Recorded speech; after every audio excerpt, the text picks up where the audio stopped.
Assalamualaikum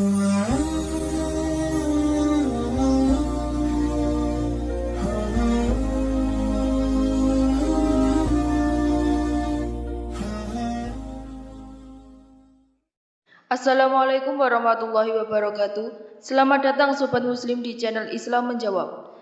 Selama masih hidup di dunia ini, kita pasti terlibat dalam masalah. Baik itu masalah kecil yang mudah diselesaikan, bahkan hingga masalah yang sangat sulit diselesaikan. Hari ini kami akan membahas tentang batasan wanita karir dalam Islam yang akan dibahas oleh Ustadz Adi Hidayat. Sebelum kita masuk ke topik penjelasannya, alangkah baiknya jika Sobat Muslim semua bersedia menekan tombol subscribe dan aktifkan lonceng notifikasinya terlebih dahulu.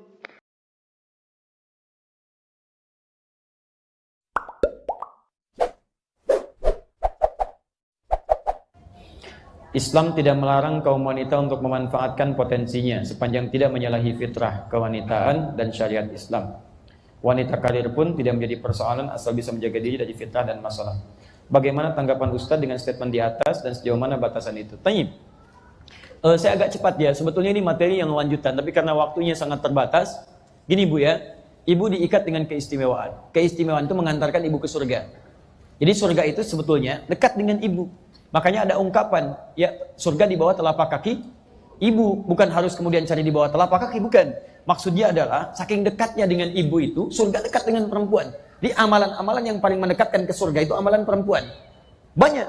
Tadi, amalan rahim, amalan menyusui, amalan untuk melahirkan. Yang paling hebat adalah, perhatikan baik-baik. Ada pekerjaan-pekerjaan yang memang tidak bisa diselesaikan kecuali oleh perempuan. Yang paling utamanya. Di antaranya apa? Quran surah 4 ayat 34. Allah bagi laki-laki mencari nafkah, perempuan merawat anak-anaknya. Silakan cek. Dan itu tidak mudah Bu. Allah titipkan potensi pada perempuan untuk bisa sabar merawat anak. Saya sampaikan pada para pria, termasuk saya coba praktekkan di rumah. Demi Allah saya katakan, lebih mudah bekerja di luar untuk laki-laki dibandingkan perempuan merawat anak di rumah. Saya pernah tukar dengan istri saya. Dan Masya Allah, saya coba untuk merawat anak-anak saya, luar biasa. Istri saya sabar menanti 8 jam, 12 jam. Waktu saya lebih banyak untuk para ibu dan teman-teman di luar. Di rumah istri saya mendapatkan waktu untuk anak 8 jam. Saya coba pegang 1 jam, itu luar biasa. Luar biasa, tidak mudah. Maka ternyata, kenapa hikmahnya perempuan boleh sholat di rumah, sepanjang kegiatan itu ada. Bahkan keutamaan masjid pun, itu bisa dialihkan kepada sholat di rumah untuk perempuan saja.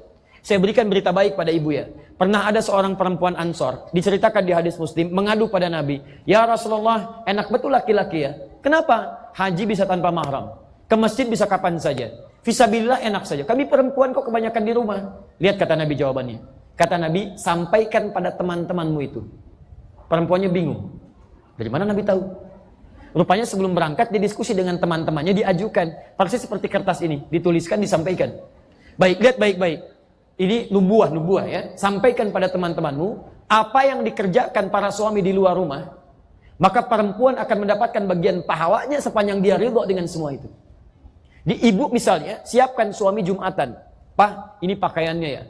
Pah, ini minyak wanginya ya. Pah, jangan telat ke masjid ya." Suami berangkat ke masjid. Demi Allah saya katakan, semua amalan suami ketika dikerjakan di masjid, ibu dapat bagian pahalanya tanpa dikurangi sedikit pun.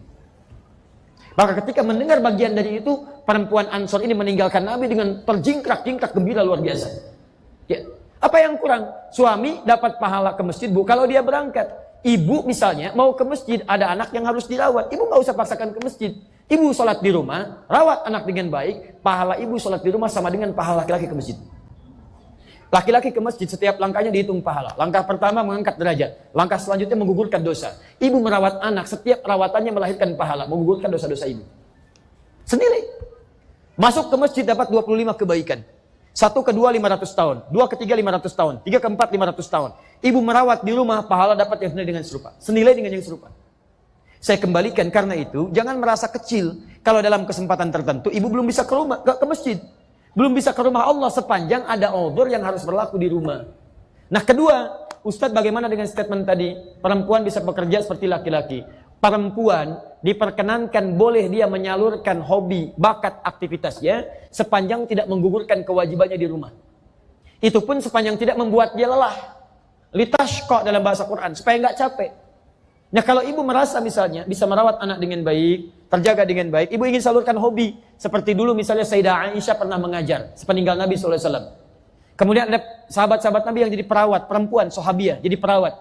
Dimaaf, yang laki-laki berperang, yang perempuan yang mengumpulkan anak panah. Ada yang merawat luka dan sebagainya. Ada yang jadi pengajar, nggak ada masalah. Dokter perempuan, maaf, yang mengandung siapa?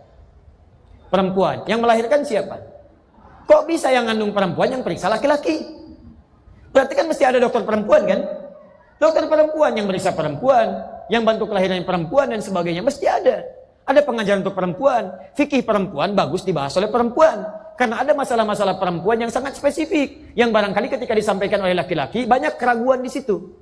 Ya banyak kemudian hal-hal yang tidak lancar disampaikan, perempuan langsung disampaikan. Karena itu ketika Nabi ditanya, menyampaikan pada Asma, ya Asma, kalau sudah beranjak remaja begini, kamu tutupi seperti ini. Asma nggak paham. Siapa yang meneruskan? Aisyah. Kata Sayyidah Aisyah, Asma, maksud Nabi itu mesti begini, begini, begini. Nabi tidak menyampaikan dengan terang, membuat bahasa kiasan, bukan karena Nabi tidak mampu menyampaikan, karena khawatir keluar bahasa-bahasa yang kayaknya agak canggung disampaikan. Nah, Aisyah yang meneruskan itu.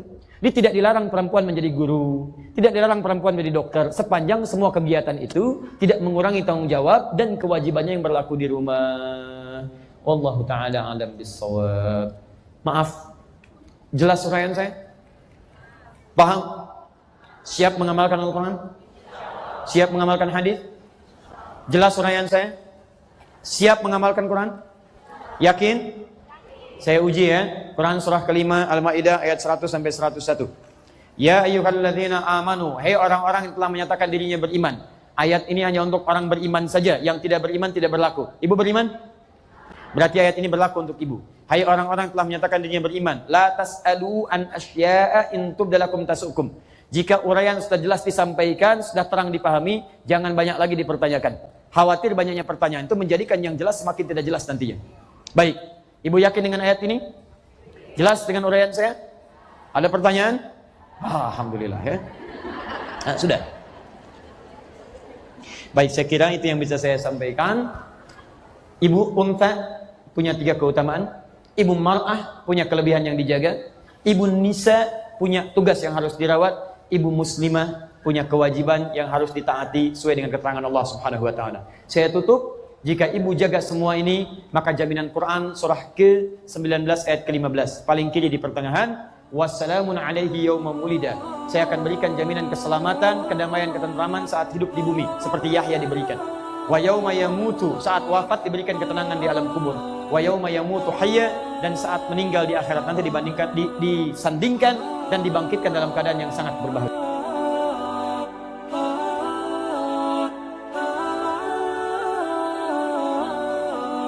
Sampai jumpa di video kami berikutnya dan terima kasih. Wassalamualaikum warahmatullahi wabarakatuh.